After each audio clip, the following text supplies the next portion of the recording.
የቀይ ባህር ጉዳይ ለኢትዮጵያ የህልውና ጉዳይ ነው።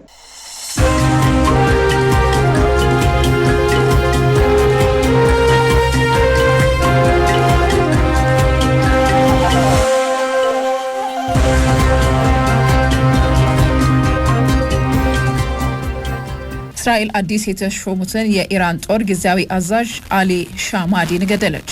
እስራኤል በማዕከላዊ ቴህራን በሚገኘው ዋና መስሪያ ቤት በወሰደችው የአየር ጥቃት ነው የጦር አዛዡን የገደለችው።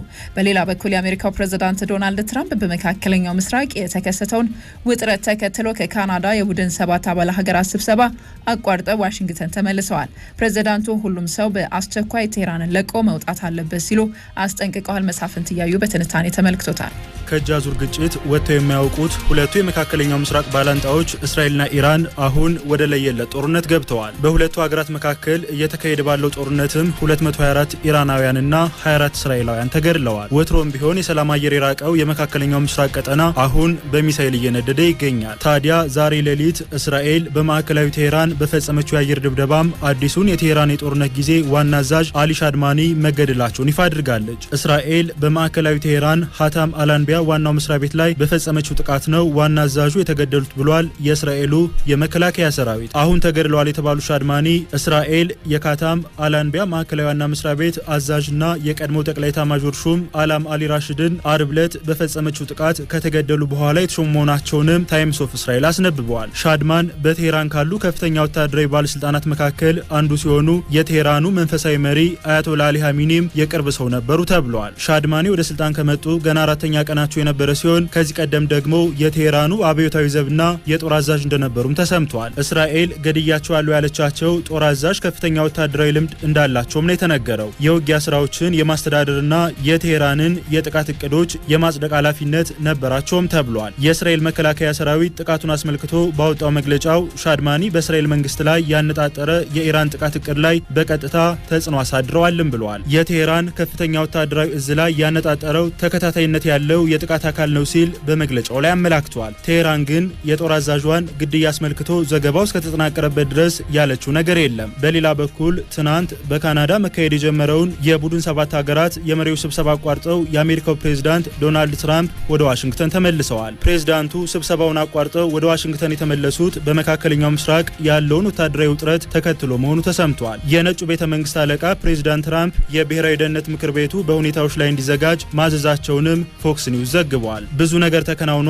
ነገር ግን በመካከለኛው ምስራቅ በቀጠለው ጥረት ሳቢያ ፕሬዝዳንት ትራምፕ ከራት በኋላ ካናዳን ለቀው መውጣታቸውንም የዋይት ሀውስ የፕሬስ ሴክሬታሪያት ካሮል ሊቤት በኤክስ ገጻቸው ላይ አጋርተዋል። ፕሬዝዳንት ትራምፕ ገና ካናዳን ሳይለቁም ትሩ ሶሻል በተሰኘው ማህበራዊ ትስስር ገጻቸው ላይ ሁሉም ሰው ቴህራንን ለቆ እንዲወጣ አስጠንቅቀዋል። እስራኤል ቴህራንን ጨምሮ በሌሎች የሀገሪቱ ከተሞች ላይ እየፈጸመች ያለውን ጥቃት ተከትሎ ኢራናውያን በአስቸኳይ ቴህራንን ለቃችሁ ውጡ ሲሉም ፕሬዝዳንት ትራምፕ አሳስበዋል። ይህንን ተከትሎም በርካታ የቴህራን ነዋሪዎች ከተማይቱን ለቀው ለመውጣት በሚያደርጉት ጥረት ውስጥ መንገዶች በእጅጉ ተጨናንቀው ታይተዋል። ፋርሶች እንዲፈርሙት የነገርኳቸውን ውል መፈረም ነበረባቸው ያሉት ፕሬዝዳንት ትራምፕ በቀላል አነጋገር ቴህራን የኒውክሌር ጦር መሳሪያ ሊኖራት አይችልም ሲሉም ተናግረዋል። ደጋግሜ ተናግሬዋለሁ፣ ሁሉም ሰው ቴህራንን ለቆ መውጣት አለበት ሲሉም አስጠንቅቀዋል። ዋሽንግተንና ቴህራን በዚህ ሳምንት 6ኛውን ዙር የኒውክሌር ውይይት ለማድረግ እየተነጋገሩ መሆናቸውንም ዘገባዎች አመላክተዋል። የአሜሪካው መከላከያ ሚኒስትር ፔት ሄግሴት ደግሞ ፕሬዝዳንት ትራምፕ አሁንም ከኢራን ጋር የኒውክሌር ስምምነት ለማድረግ ፍላጎት እንዳላቸውም ለፎክስ ኒውስ ነግረውታል። ሚኒስትሩ አክለውም በመካከለኛው ምስራቅ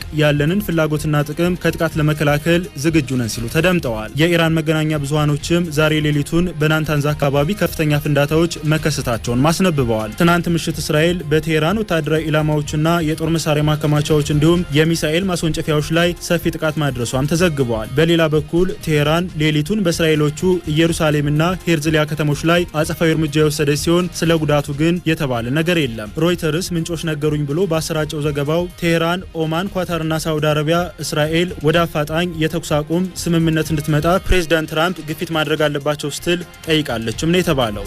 የእስራኤል ጥቃት እስካለቆመ ድረስ ዘጋዋለሁ ያለችው ቴህራን ይህን አቅሟን ተከትሎ ከዓለም አቀፍ ማህበረሰብ ዘንድ የተለያዩ ሀሳቦች እየተሰነዘሩ ይገኛሉ። የሰርጡን ስልታዊና ቀጠናዊ ጠቀሜታ ከሰሞነኛው አያይዘን በዓለም አቀፍ የትንታኔ ዘገባችን በስፋት ተመልክተነዋል። የፋርስ ዛቻ ዓለምን እያስጨነቀ ነው። ያቺ ሜሶፖታሚያን ያዋለደች የኤፍራጥስ ግርጌ የጢግረስ ምንጭ የምትባል ሀገር ስለሚወነጨፍባት ሚሳኤል ስለሚተኮስባት የጥይት አረር ምላሽን ለመስጠት አለኝ ያለችውን ሁሉ እየተጠቀመች ነው።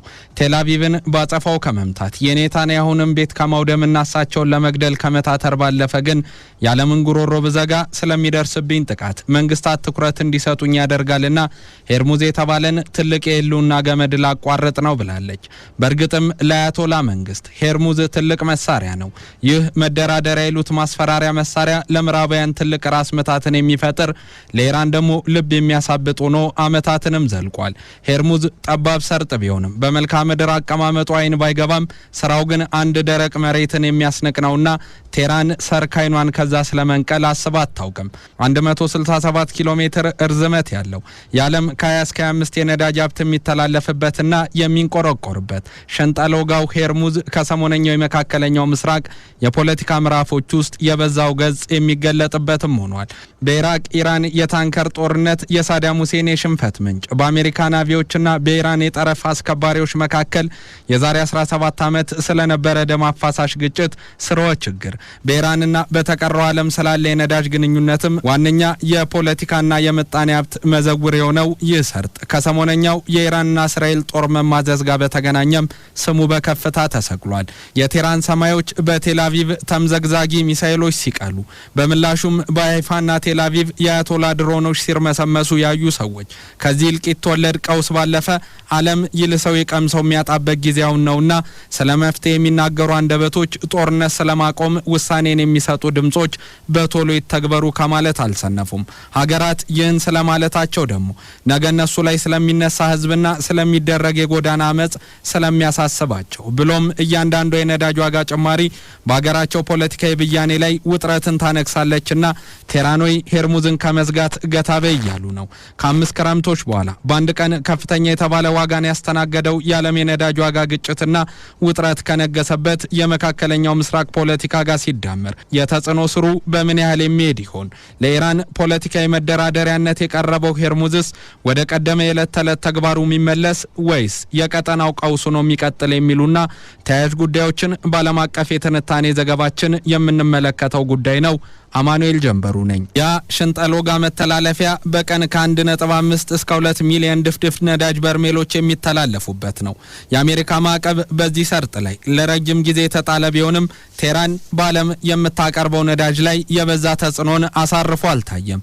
ይህ አመታትን የዘለቀ ዑደት ግን ከባለፈው ሳምንት ወይም ከ4 ቀናት በፊት በነበሩ ጊዜያት መስተጓጎል አጋጥሞታል። ለአመታት በእጃዙር ጦርነት ውስጥ የቆዩት የአንድ ወቅት ወዳጅ ያውን ጠላቱ ነው መገዳደልና መጠፋፋትን የመረጡት እስራኤልና ኢራን የገቡበት የቀጥታ ቃታ መሳሳብ ደግሞ በዓለም ጉሮሮ ላይ የሚበይን ሆኗል። መተኳኮሱ አይሎ እስራኤል የደከመች ኢራንን በፖለቲካም ሆነ በምጣኔ ሀብቱ ለመፍጠር ምንጮቿን ማድረቅ በሚለው ከባድ አጸፋዊ ጥቃት የነዳጅ ጣቢያዎችንና ዲፖዎችን መደብደብ ቀጥላለች። ውጥረቱ እንዲያይል መካረሩም እንዲባባስ ተፈልጓልና ኢራን ደግሞ አጸፋ ያለችውን በጽዮናዊቷ መሬት ከመፈጸም ባለፈ ሄርሙዝን መዝጋት እያማተረች ነው። ተነባቢው ዘኒውዮርክ ታይምስ ባወጣው ሰፋ ያለ ዘገባ ኢራን ከእስራኤል በኩል ለሚሰነዘርባት ጥቃት ሄርሙዝን ከመደራደሪያነት አልፋ ልትዘጋው ትችላለች በማለት ይህ ደግሞ የዓለምን የፖለቲካ ወቀሬ መቀየር አቅሙ ከፍተኛ መሆኑን አስነብቧል። ከሀገራት ባለፈ ትላልቅ የነዳጅ ኩባንያዎችም በዛ እየሆነ ያለው ነገር አሳሳቢ ሆኖባቸዋልና አንዳች መፍትሄ ላይ እስካልተደረሰ ድረስ መጪው ጊዜ የከፋ ነው ይላሉ። ዚ ኮንቨርሴሽን ባወጣው አተታ ደግሞ 9% ያሉ የዓለም ጥሬ ድፍድፍ ነዳጅ ሀብት ያላት 20% ያሉ የዓለም ገበያን የምታሟላ ሀገር ወስዷል ያለችው እርምጃ የበዛ ጥናትና ፖለቲካዊ ምክር የሚፈልግ ነው በማለት አሁን ላይ በ6% የጨመረው የዓለም የነዳጅ ዋጋ ለዚህ አይነተኛ ማሳያ እንደሆነም አስነብቧል። የጸጥታው ምክር ቤት የተባለ ምክንያታዊነት የራቀውና ፖለቲካዊ በትር ያረፈበት ተቋም የኢራንን ምልጃ ወደ ጎን ትቶ የእስራኤልን እብሪት ራስን እንደ መከላከል መቁጠሩ ኢራን ለምትወስነው ውሳኔ ገፊ ምክንያት ነው የሚሉ ተከራካሪዎች ተመራማሪዎች ደግሞ ዓለም በፍትሃዊነት ይህንን ጦርነት ማስቆም ካልቻለ ሄርሙዝን ከመዝጋት ባለፈ የምድሪቱን ውድቀት ለማየት እድል ከፋች ነው የሚል ትንቢትን ያስቀምጣሉ። ለጋዛ እልቂት የአሜሪካና ምዕራባውያን ዝምታ በዘመነ ቴልአቪቭ ቴህራን ጦርነት የሚቀየር አይደለም የሚሉ ደግሞ የምዕራባውያን ፖለቲካ የበላይነትን ወይም ሱፔሪዮሪቲን ከመገንባት ጋር የተገናኘ በመሆኑ የዘለቀ ውጥረትን ይፈልጉታል ባይ ናቸው። ውጥረቱ ቀጥሏል። የእስራኤልና የኢራን ጥቃት በቀጠለበት በአሁን ሰዓትም እስራኤል የቴህራንን ሰማይ እያዘዝኩበት ነው ብላለች። የእስራኤል መከላከያ ቃል አቀባይ እስራኤል የቴህራንን አየር ክልል ሙሉ በሙሉ መቆጣጠር ትችላለች ሲሉም ተናግረዋል። ብርጋዴር ጄኔራል ኤፊ ዴፍሪን ለመገናኛ ብዙሃን ቆፍጠን ብለው በሰጡት መግለጫ ላይ የኢራን 1/3 የምድር ለምድር የሚሳኤል ማስወንጨፊያዎችን አውድመናል። ከዚህ በኋላ ቴህራን በሽባነት የምትራመድ እንጂ ቀጥ ብላ መሄድ የሚያስችላትን ጤና አልፈጠረችም ሲሉም ስላቅ የተሞላበትን ምላሽ አጋርቷል።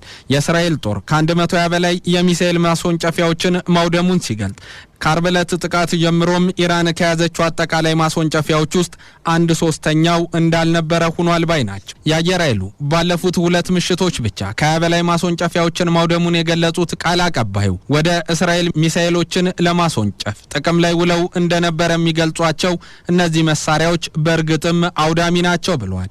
እስራኤል በማዕከላዊ ኢራን ኢስፋን ውስጥ ወደ 100 የሚጠጉ ወታደራዊ ኢላማዎች ላይ ጥቃት ለማድረስ 50 የሚጠጉ ተዋጊ ጀቶችን ማሰማራቷንም እንዲሁ እኚህ ከፍተኛ የጦር አመራር ገልጿል። በዚህ ጥቃትም የሚሳኤል ማከማቻ ስፍራዎች፣ ማስወንጨፊያዎችና የማዘዣ ማዕከሎችን አውድም ያለው ባይነች። ነገር ግን ይላሉ ቀጠናውን ይረዳሉ ጉዳዩንም በቅጡ ያስረዳሉ የተባሉ ሰዎች የጋዛ መተላለቅ አሁን ድረስ መቀጠሉን ላዩ በእርግጥስ ከኢራን ጋር ለሚፈጸም ጦርነት ምን አይነት ፖለቲካዊ መፍትሄ ያስፈልጋል የሚለው አንገብጋቢም አስፈላጊም ጉዳይ መሆኑ ሊታሰብበት ይገባል ይላሉ። ዳሩ ግን ማንም ሊያስብ የፈለገ የለምና አሁንም ቴህራንና ቴልአቪቭ ከመቆራቆዝ የሚያቆማቸው ያለ አይመስልም። የኢራንን እስላማዊ መንግስት የመቀየር ውጥን በመላሹም እስራኤል የተባለች ሀገርን ከካርታ የማጥፋት ጥልቅ እቅድ የቶሎ ፖለቲካዊ መፍትሄ ያገኛል ተብሎ የሚታሰብ ይሆን አይደለም። ዛሬ ህንጻ በማውደም ንጹሃንን በመግደልና የመሳሪያ አቅምን በመፈታተሽ የጀመረው የኢራንና እስራኤል ጦርነት የሪዮት ግብግብን አባብሶ በጋዛ የጀመረውን እልቂት በቴህራንና ቴልአቪቭ ምድር ለመድገም ያሰበ ይመስላል። ያ በዮም ኪፐር ጦርነት እስራኤል በአረቦች ስትከበብ እኔ ያለውልሽ ያስባለ ወዳጅነት ከሁለተኛው የዓለም ጦርነት ማግስት እስራኤል የተባለች አዲስ ሀገር በመካከለኛው ምስራቅ ስትፈጠር እውቅናን ከሰጡ ቀዳሚዎቹ ሀገራት መካከል የመጀመሪያውኑ የመገኘት ጥብቅ ቁርኝት ዛሬ ፈርሷል። ከ1979 የኢራን አብዮት በኋላ በአይንና ናጫ በደመኛነትና በፍጹም ጠላትነት የተቀየረው የሁለቱ ሀገራት ግንኙነት መጨረሻ ዳፋው ለተቀረው ዓለም የሚተርፍ ሆኗል። ሄርሙዝ የተባለ የዓለም ጉሮሮን ለማነቅ እጆቿን ያዘጋጀችው ኢራን በ1973 የተከሰተውን የነዳጅ ቀውስ ደግማ ለመፍጠር ዱብ ዱብ እያለችም ይመስላል። ያኔ የኦፔክን አመፅ ተከትሎ የመጣው ውጥረት ቀዳማዊ ኃይለ ሥላሴን ከስልጣን አውርዶ አረብ ሀገራትንም በሪዮት አፋፍሞ እንዳለፈ ሁሉ የመንግስታትን ጥርስ ሊነቀንቅ የሀገራትን ሀገረ መንግስት ሊንጥ ያለምንም ፖለቲካዊ ውቅር ሊቀይር ሄርሙዝ ሌላኛው ካርዱኖም ተመዟል።